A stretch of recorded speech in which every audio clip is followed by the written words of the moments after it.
Great Aunt Pat reads Harry Potter and the Philosopher's Stone, Chapter 7, The Sorting Hat, Part 2. That does look good, said the ghost in the rough sadly, watching Harry cut up a steak. Can't you? I haven't eaten for nearly 400 years, said the ghost. I don't need to, of course, but one does miss it. I don't think I've introduced myself. I'm Nicholas de Mimsy Porpington, at your service. Resident ghost for Gryffindor Tower. I know who you are, said Ron suddenly. My brothers told me about you. You're nearly Headless Nick. I would prefer that you call me Sir Nicholas de Mimsy, the ghost began stiffly, but sandy-haired Seamus Finnegan interrupted. Nearly headless? How can you be nearly headless? Sir Nicholas looked extremely miffed, as if their little chat wasn't going at all the way he wanted. Like this, he said irritably. He seized his left ear and pulled. His whole head swung off his neck and fell onto his shoulder, as if it was on a hinge. Someone had obviously tried to behead him, but had done it improperly. Looking pleased with the stunned looks on their faces, nearly headless Nick flipped his head back on to his neck and coughed and said, So, new Gryffindors, I hope you're going to help us win the house championship this year. Gryffindor has never gone so long without winning. Slytherin have got the cup 6 years in a row. That bloody Baron's becoming almost unbearable. He's the Slytherin ghost. Harry looked over at the Slytherin table and saw a horrible ghost sitting there with blank, staring eyes, a gaunt face, and robes stained with silver. He was right next to Malfoy, who, Harry was pleased to see, did not look pleased with the seating arrangements. How did he get all covered in blood? Asked Seamus with great interest. I've never asked, said nearly headless Nick delicately. When everyone had eaten as much as they could, the remains of the food faded from the plates, leaving them sparkling clean as before. A moment later, the puddings arrived. Blocks of ice cream in every flavor you could think of. Apple pies, treacle tarts, chocolate eclairs and jam donuts, trifle, strawberries, jelly, rice pudding. As Harry helped himself to a treacle tart, the talk turned to their families. I'm half and half, said Seamus. My dad's a muggle. Ma'am didn't tell him that she was a witch till after they were married. A bit of a nasty shock for him. The others laughed. What about you, Neville? Said Ron. Well, my gran's brought me up, and she's a witch, said Neville. But the family thought I was a muggle for ages. My great-uncle Algy kept trying to catch me off guard and force some magic out of me. He pushed me off the end of the Blackpool Pier once, and I nearly drowned. But nothing happened until I was 8. Great-uncle Algy came around for tea, and he was hanging me out of an upstairs window by the ankles when my great-auntie Enid offered him a meringue, and he accidentally let go. But I bounced all the way down the garden and into the road. They were all really pleased. Gran was crying. She was so happy. They thought I might not be magic enough to come, you see. Great-uncle Algy was so pleased. He bought me my toad. On Harry's other side, Percy Weasley and Hermione were talking about lessons. I do hope they start straight away. There's so much to learn. I'm particularly interested in transfiguration, turning something into something else. Of course, it's supposed to be very difficult. You'll be starting small, just matches into needles and that sort of thing. Harry, who was starting to feel warm and sleepy, looked up at the high table again. Hagrid was drinking deeply from his goblet. Professor McGonagall was talking to Professor Dumbledore. Professor Quirrell, in his absurd turban, was talking to a teacher with greasy black hair, a hooked nose, and shallow skin. It happened very suddenly. The hooked-nosed teacher looked past Quirrell's turban straight into Harry's eyes, and a sharp, hot pain shot across the scar on Harry's forehead. Ouch! Harry clapped a hand to his head. What is it? Said Percy. Nothing. The pain had gone as quickly as it had come.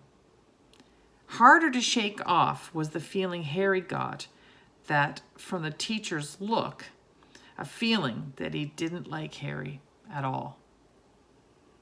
Who's that teacher talking to Professor Quirrell? He asked Percy. Oh, you know Quirrell already, do you? No wonder he's looking so nervous. That's Professor Snape. He teaches potions, but he doesn't want to. Everyone knows he's after Quirrell's job. Knows an awful lot about the dark arts, Snape. Harry watched Snape for a while, but Snape didn't look at him again. At last, the puddings too disappeared, and Professor Dumbledore got to his feet again. The hall fell silent. Just a few more words now that we're all fed and watered. I have a few start-of-term notices to give you. First years should note that the forest in the grounds is forbidden to all pupils. And a few of our older students would do well to remember that as well. Dumbledore's twinkling eyes flashed in the direction of the Weasley twins. I also have been asked by Mr. Filch, the caretaker, to remind you all that no magic should be used between classes in the corridors. Quidditch trials will be held in the first week of term. Anybody interested in playing for their house team should contact Madam Hooch.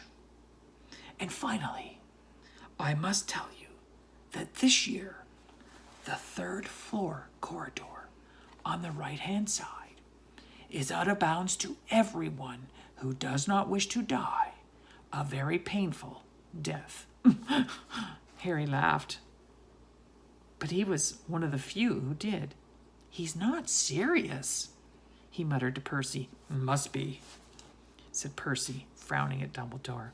It's odd because he usually gives us a reason why we're not allowed to go somewhere. The forest's full of dangerous beasts. Everyone knows that. I do think he might have told us prefects at least.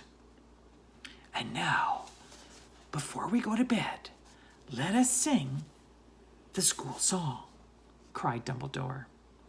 Harry noticed that the other teachers' smiles had become rather fixed.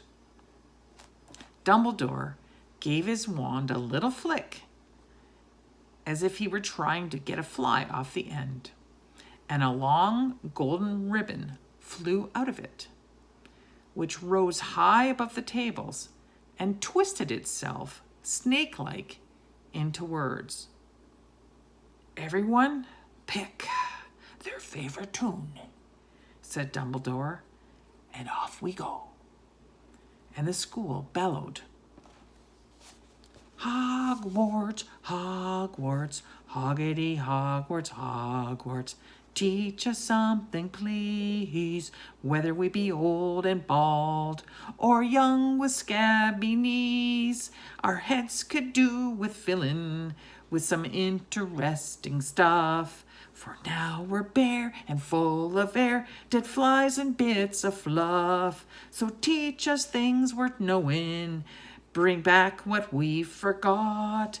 Just do your best, we'll do the rest, and learn until our brains all rot. Everybody finished the song at different times. At last, only the Weasley twins were left singing along to a very slow funeral march. Dumbledore conducted their last few lines with his wand, and when they had finished, he was one of those who clapped loudest. "Ah, music," he said, wiping his eyes. "A magic beyond all we do here. And now, bedtime. Off you trot." The Gryffindor first years followed Percy through the chattering crowd, out of the great hall, and up the marble staircase. Harry's legs were like lead, but only because he was so tired and full of food. He was too sleepy even to be surprised that the people in the portraits along the corridors whispered and pointed as they passed, or that twice Percy led them through doorways hidden behind sliding panels and hanging tapestries. They climbed more staircases, yawning and dragging their feet, and Harry was just wondering how much further they had to go when they came to a sudden halt. A bunch of walking sticks was floating in midair ahead of them, and as Percy took a step towards them, they started throwing themselves at him. "Peeves!" Percy whispered to the first years. "A poltergeist." He raised his voice. "Peeves, show yourself." A loud, rude sound, like the air being let out of a balloon, answered. "Do you want me to go to the Bloody Baron?"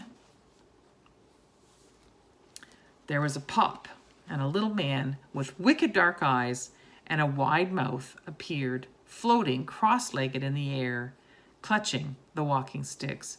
"Ooh, ah, he said with an evil cackle. "Icky first years, what fun!" He swooped suddenly at them. They all ducked. "Go away, Peeves, or the Baron will hear about this. I mean it," barked Percy. Peeve stuck out his tongue and vanished, dropping the sticks on Neville's head. They heard him zooming away, rattling coats of armor as he passed. "You have to watch out for Peeves," said Percy as they set off again. "The Bloody Baron's the only one who can control him. He won't even listen to us prefects. Here we are." At the very end of the corridor hung a portrait of a very fat woman in a pink silk dress. "Password?" she said. "Caput Draconis," said Percy, and the portrait swung forward to reveal a round hole in the wall. They all scrambled through it. Neville needed a leg up and found themselves in the Gryffindor common room, a cozy round room full of squashy armchairs. Percy directed the girls through one door to their dormitory and the boys through other.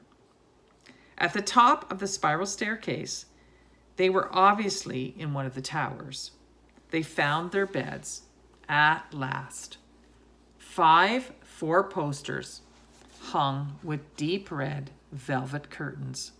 Their trunks had already been brought up. Too tired to talk much, they pulled on their pajamas and fell into bed. "Great food, isn't it?" Ron muttered to Harry through the hangings. "Get off, Scabbers. He's chewing my sheets." Harry was going to ask Ron if he'd had any of the treacle tart, but he fell asleep almost at once. Perhaps Harry had eaten a bit too much, because he had a very strange dream.